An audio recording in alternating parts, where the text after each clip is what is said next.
Suatu pagi yang cerah, Upin dan Ipin sedang berjalan-jalan di pasar dengan Kak Ros.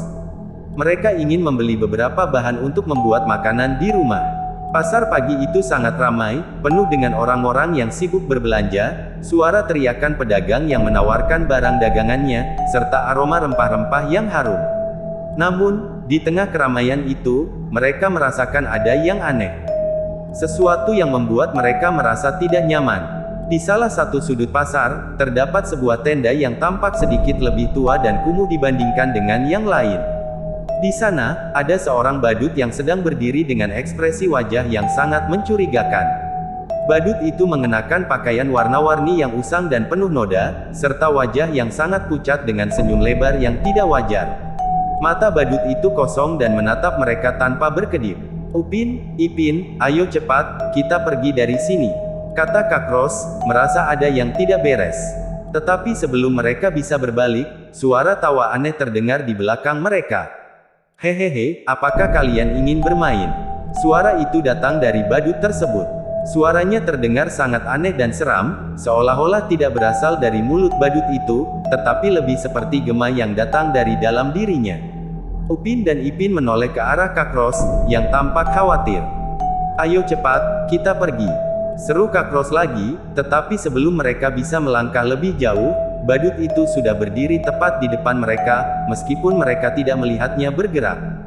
"Jangan lari, teman-teman kecil," kata badut itu, sambil mengulurkan tangannya dengan gerakan yang sangat lambat.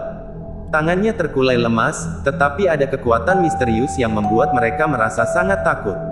"Kenapa wajahmu seperti itu?" tanya Ipin dengan gemetar, suaranya tidak bisa menyembunyikan rasa takut yang mendalam.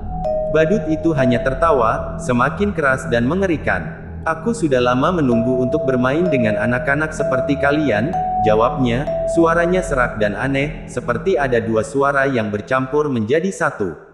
Tiba-tiba, pasar yang semula ramai itu terasa menjadi sangat sepi. Orang-orang di sekitar mereka seolah menghilang, dan suasana menjadi sangat sunyi. Upin dan Ipin merasa seakan-akan mereka terperangkap dalam dunia yang gelap dan mengerikan.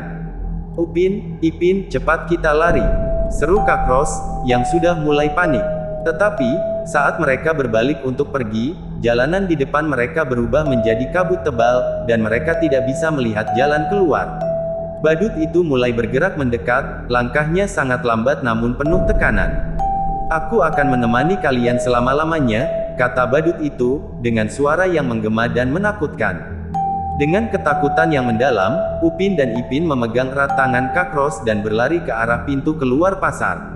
Namun, semakin mereka berlari, semakin terasa seperti ada sesuatu yang menarik mereka kembali. Saat mereka hampir mencapai pintu keluar, mereka berhenti sejenak dan menoleh. Badut itu masih berdiri di sana, tetapi kali ini, wajahnya semakin menyeramkan. Senyumannya melebar hingga tampak seperti tidak ada habisnya, dan matanya menjadi semakin besar, seperti hendak menelan mereka. Tiba-tiba, Kak Ros menggenggam tangan mereka dan berteriak, "Ayo, cepat!" Dengan segenap tenaga, mereka akhirnya berhasil keluar dari pasar dan berlari sejauh mungkin. Begitu mereka tiba di rumah, mereka segera mengunci pintu dan jendela dengan ketakutan yang masih menghantui.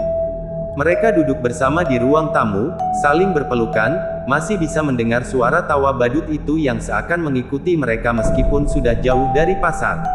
"Upin, Ipin, apakah itu benar-benar hantu?" tanya Kak Ros, dengan suara yang sedikit gemetar.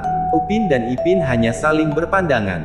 "Aku rasa, itu bukan badut biasa," kata Upin, dengan hati yang masih berdebar kencang. "Aku yakin, kita belum pernah melihat yang seperti itu sebelumnya." Dan sejak hari itu, setiap kali mereka melewati pasar yang sama, mereka selalu merasa ada sesuatu yang mengintai mereka, seolah-olah hantu badut itu masih ada di sekitar mereka, menunggu untuk bertemu lagi.